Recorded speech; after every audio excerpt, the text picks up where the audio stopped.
Monsieur le Président, Mesdames et Messieurs les membres de la Cour, j'ai l'honneur de me présenter devant vous au nom de l'Organisation de la coopération islamique pour vous exprimer la confiance que nous plaçons en notre haute juridiction afin que, par l'avis consultatif demandé, vous éclairerez davantage l'Assemblée générale des Nations unies dans sa tâche.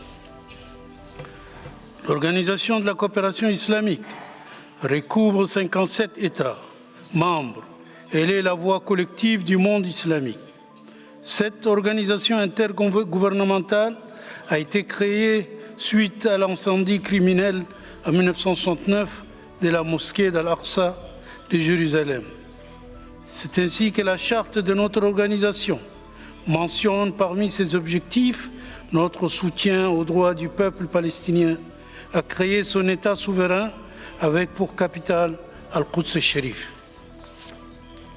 C'est dire que notre organisation est particulièrement attentive au juste combat de ce peuple et se trouve profondément préoccupée par l'agression en cours qu'Israël, la puissance occupante, mène contre le peuple palestinien à Gaza et le risque vital que les opérations d'Israël lui font courir aussi ainsi qu'à notre organisation a-t-elle tenu un sommet extraordinaire à Riyad le 11 novembre dernier consacré à cette question.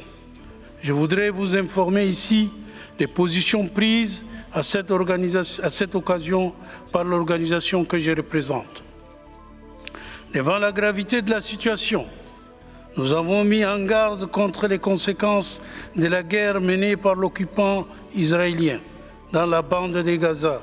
Nous condamnons cette agression qui dure depuis bientôt 5 mois, faisant des milliers de victimes et qui a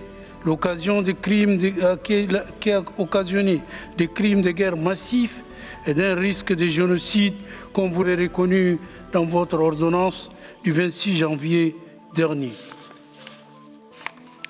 Nous condamnons avec la même force les crimes commis par Israël, la puissance occupante et les colons en Cisjordanie et dans la ville d'Al-Quds al-Sharif.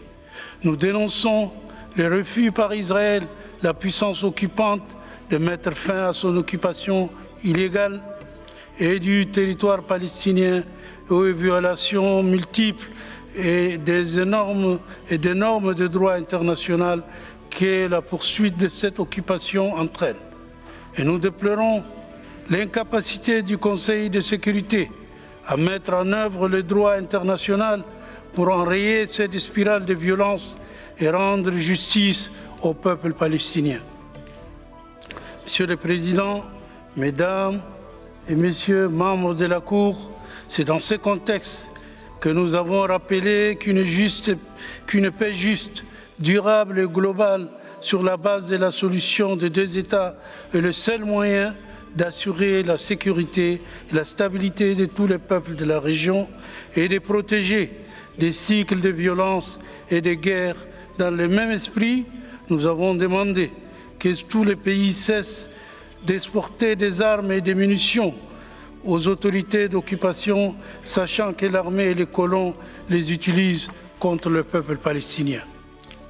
À cette occasion, nous avons pris soin de dénoncer toutes les formes de haine et de discrimination et toutes les thèses qui consacrent la culture de la haine et de l'extrémisme.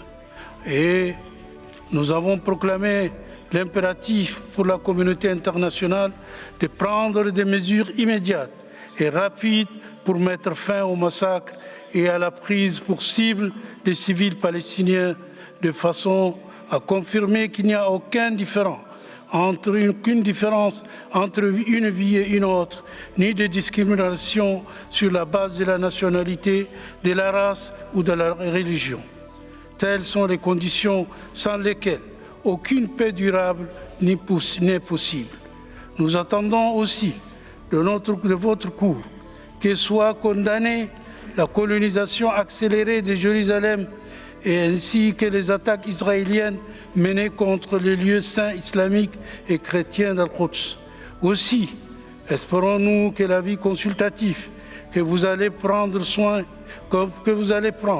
soit à l'occasion de rappeler, sous votre autorité, le devoir impératif qui incombe à Israël, la puissance occupante, de mettre fin à son occupation. Le territoire palestinien est prolongé depuis trop longtemps et d'en réparer toutes les conséquences.